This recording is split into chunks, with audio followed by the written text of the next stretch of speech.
TV Perú Mundo.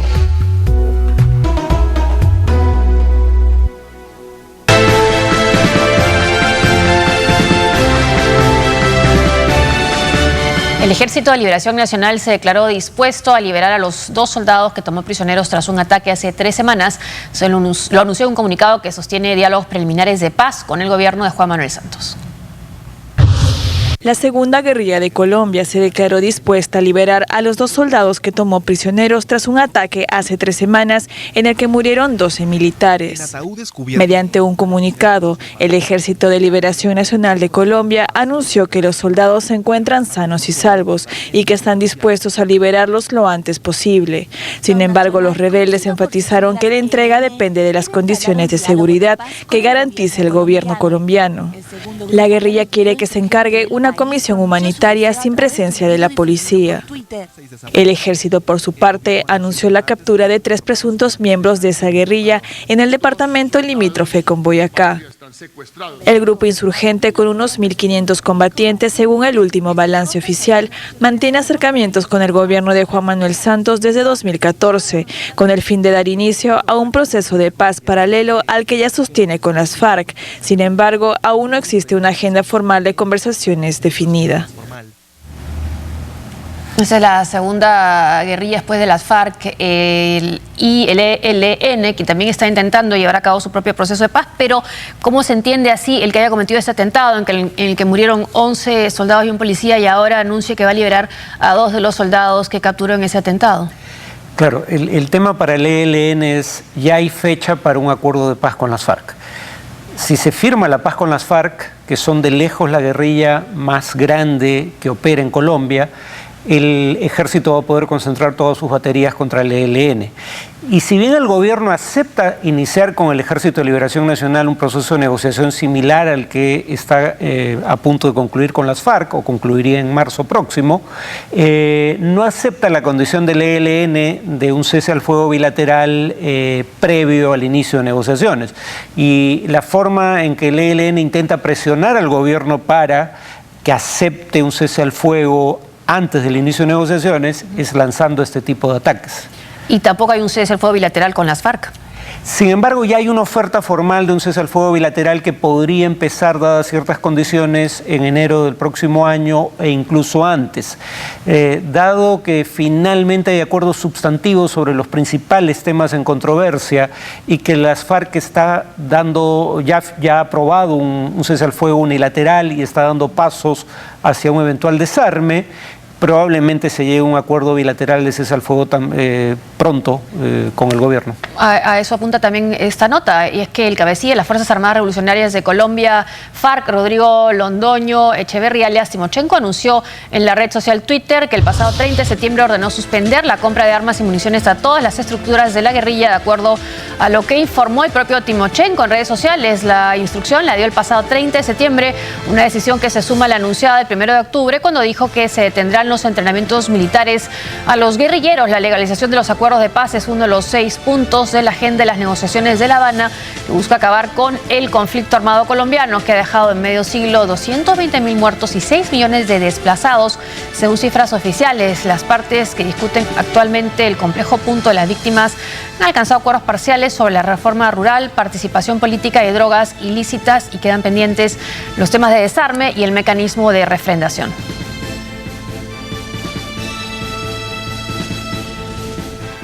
Bueno, el tema del desarme es el que está vinculado entonces con el cese al fuego por parte del gobierno. No, el tema del desarme sería la última etapa, digamos, ya se daría por concluido, digamos, el acuerdo, y una vez firmado el acuerdo, las FARC se desarman. El cese al fuego bilateral sería producto de que las FARC cumple ciertas condiciones, entre otras, cumple con las condiciones del propio cese al fuego unilateral convocado por las FARC, pero sería poco antes, se iniciaría el cese al fuego bilateral poco antes de que se llegue al acuerdo definitivo. Llegándose al acuerdo definitivo, luego se daría el desarme de las FARC, y sería con verificación internacional, porque si bien nadie espera que el gobierno colombiano haga algo así en otros acuerdos, ha habido, digamos, ataques contra los grupos que se desarman una vez que dejan las armas, y por eso la importancia de garantías internacionales.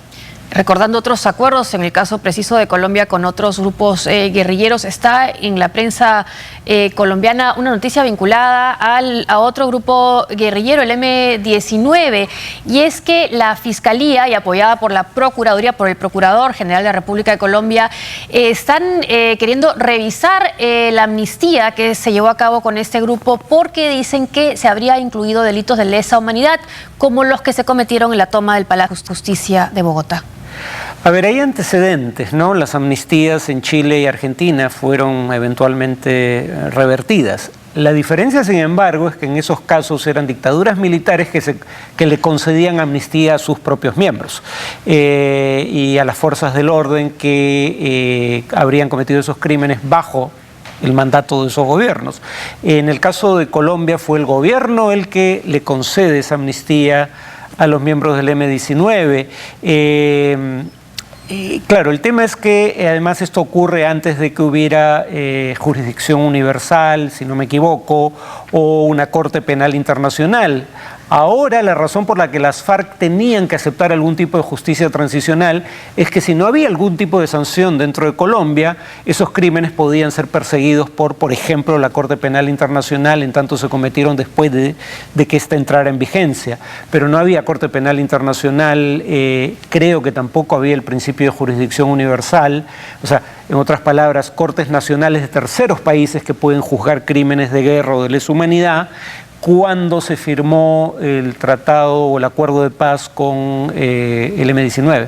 Es más, imaginarlo en términos políticos actuales en Colombia resulta difícil, ¿no? Hay senadores del M-19, exalcaldes también del M-19, participan activamente en la vida política. La actual constitución fue aprobada por una asamblea en donde era, si no me equivoco, copresidente un miembro del M-19, Moisés Navarro Wolf. Entonces pasaría de fundador de la nueva república a preso, bueno, habría que verlo, ¿no? Vamos a Brasil. Un grupo de camioneros bloqueó varias rutas en una decena de estados del país, exigiendo la salida del poder de la presidenta Dilma Rousseff, cuyo gobierno es acusado de carecer de legitimidad en medio de la crisis política y económica que vive el país. Por segundo día consecutivo de huelga, varios grupos de camioneros independientes de Brasil paralizaron el país con bloqueos en importantes carreteras de 4 de sus 27 estados. Los participantes en la medida estacionaron sus vehículos en trechos de carreteras federales en los estados de Minas Gerais, Santa Catarina, Paraná y Río Grande do Sul. Solo permitían el tránsito de automóviles y ambulancias. Los huelguistas protestan contra las supuestas altas tasas con que el Estado brasileño tributa el transporte, los bajos salarios y los recientes aumentos de los precios de los combustibles. Tales reclamos, sin embargo, no son compartidos por todos los trabajadores del sector. El gobierno de Dilma Rousseff, que alega haber atendido todos los reclamos de los conductores en las últimas negociaciones, ha dicho que está atento a la huelga por temor de que se trate de una iniciativa de sectores de la oposición para agravar la actual crisis del país. Todavía algunos recuerdan cuando hacen alusión a esta huelga, la huelga de camioneros en Chile durante el gobierno de Salvador Allende. Financiada por el gobierno de los Estados Unidos con la intención explícita de desestabilizar al gobierno socialista democráticamente elegido de Salvador Allende. Aquí hay uno de los gremios en huelga, tiene como fundamental y casi único punto de agenda la salida de la presidenta. Entonces el gobierno dice, si nos presentan un pliego de reclamos podemos negociarlo. Si nos piden que renunciemos al cargo como condición para levantar la huelga, eso no es negociable. Ustedes no están en condiciones de exigir eso. Claro, ahora sí es un síntoma del descontento que hay en el país, que los camioneros están plegando, este sector se está plegando a las protestas, ¿no? Pero por las últimas informaciones ha bajado la intensidad de esta huelga. Antes había 42 puntos de huelga en 11 estados, hay 34 en 9 estados, les va a multar y sobre todo sancionar penalmente a quienes bloqueen las carreteras, ¿no? Bueno, y además los empresarios que exportan productos agropecuarios son algunos de los perjudicados por esta huelga, así que ellos tampoco están de acuerdo con ella. El encarcelado líder opositor venezolano Leopoldo López pidió a todos los venezolanos acudir a las urnas masivamente el próximo 6 de diciembre para las elecciones legislativas para defender su voto pacíficamente y terminar con la continuidad que representa el chavismo.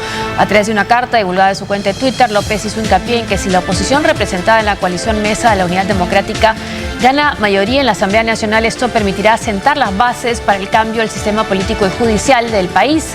Por otro lado, el dirigente venezolano Carlos Vecchio anunció que presentará una demanda ante la Corte Penal Internacional contra el régimen de Nicolás Maduro para solicitar la apertura de una investigación sobre la represión en su país desde febrero del 2014. En apoyo a los perseguidos, en apoyo a los que se han reprimido. Bueno, y a esto se suma una carta del secretario general de la OEA, Luis Almagro, expresando su preocupación a las autoridades electorales venezolanas por la manera como se van a llevar a cabo estos comicios. Bueno, digamos, Venezuela no acepta misiones de observación electoral de la OEA o de ninguna otra entidad. Sí ha aceptado una misión que llamada de acompañamiento de la UNASUR, pero como un signo de los tiempos, el propio gobierno brasileño, que en el pasado era percibido como aliado del gobierno venezolano y del proceso chavista en Venezuela, quiso nombrar un personaje, digamos, prominente políticamente a cargo de la comisión de UNASUR y quiso que esta tuviera las condiciones de misión de observación electoral. El gobierno venezolano no estuvo de acuerdo y el gobierno brasileño dijo que retiraba a su nominado para encabezar la delegación. O sea, parece que ni siquiera habría una misión de acompañamiento de la propia UNASUR. Y habría que recordar que si de algo se ha acusado a UNASUR ha sido de ser sumamente complaciente con el gobierno venezolano en temas como este. Si está perdiendo el apoyo de UNASUR, quiere decir, o por lo menos de parte de UNASUR, incluyendo al gobierno brasileño, quiere decir que la situación de aislamiento del gobierno es creciente. Los presidentes de Bolivia, Evo Morales, y de Francia, François Hollande, protagonizaron un encuentro bilateral por el cambio climático y la lucha contra la pobreza. El presidente francés François Hollande y su homólogo boliviano Evo Morales abogaron en París por luchar a la vez contra la pobreza y el cambio climático y firmaron varios acuerdos en materia de desarrollo y de lucha contra el tráfico de drogas. Morales, que realiza su segunda visita a Francia como jefe de Estado de Bolivia, se reunió con Hollande en el Palacio Presidencial del Liceo durante una hora, tras lo cual ambos asistieron a la firma de varios acuerdos bilaterales, entre ellos el contrato de venta a Bolivia de radares. En la declaración conjunta de los dos presidentes, que no admitieron preguntas de la prensa, Morales indicó que transmitió a Hollande las conclusiones de la Cumbre Mundial de los Pueblos sobre el cambio climático de La Paz en octubre y felicitó los esfuerzos del presidente francés, al que trató de hermano, para lograr el éxito de la próxima Cumbre del Clima de París, COP21. Y saludo también esta enorme responsabilidad que tiene usted con medio ambiente como anfitrión los próximos días. Agradezco al canciller por habernos acompañado en el evento del cambio climático en Bolivia, donde estaban los movimientos sociales del mundo, de los 5 continentes. Hace un momento entregamos las conclusiones para que pueda servir como gran aporte en la defensa de la vida, en la defensa de la humanidad. Acompañaremos, como siempre, en este evento internacional, aportando con nuestro conocimiento, con nuestra pequeña experiencia para el bien de todas y todos que habitan en el planeta. Por su parte, Hollande le agradeció su apoyo y aseguró que ambos son conscientes de la importancia del problema y de los esfuerzos que hay que hacer en materia de transformaciones económicas, climáticas y de lucha contra las desigualdades. Estamos de acuerdo en unir la lucha contra la pobreza y la lucha contra el calentamiento. Si no luchamos contra la pobreza, no podremos aportar seguridad energética y elevación de nivel tecnológico, indispensable para evitar utilizar energías fósiles. Es un reto que va más allá del clima, un reto de lucha contra las desigualdades y de promoción de un nuevo proyecto de desarrollo. El presidente francés subrayó que los intercambios entre Francia y Bolivia aumentaron un 50% en 2014 y resaltó el aumento de la cooperación hasta el punto de la Agencia Francesa de Desarrollo, AFD. Los dos países firmaron además un acuerdo en materia de cooperación para el desarrollo para que la AFD ponga en marcha en 2015 proyectos por un valor de 100 millones de euros en Bolivia. En 2016, el monto podría alcanzar los 250 millones, según fuentes de la presidencia francesa. Otros 2 acuerdos conciernen al sector de turismo y los intercambios universitarios. El presidente de Bolivia terminó en París una gira europea que lo llevó antes a Alemania, Italia e Irlanda. Y esta nota sobre este encuentro de los presidentes de Bolivia y de Francia y su impacto en el tema de la lucha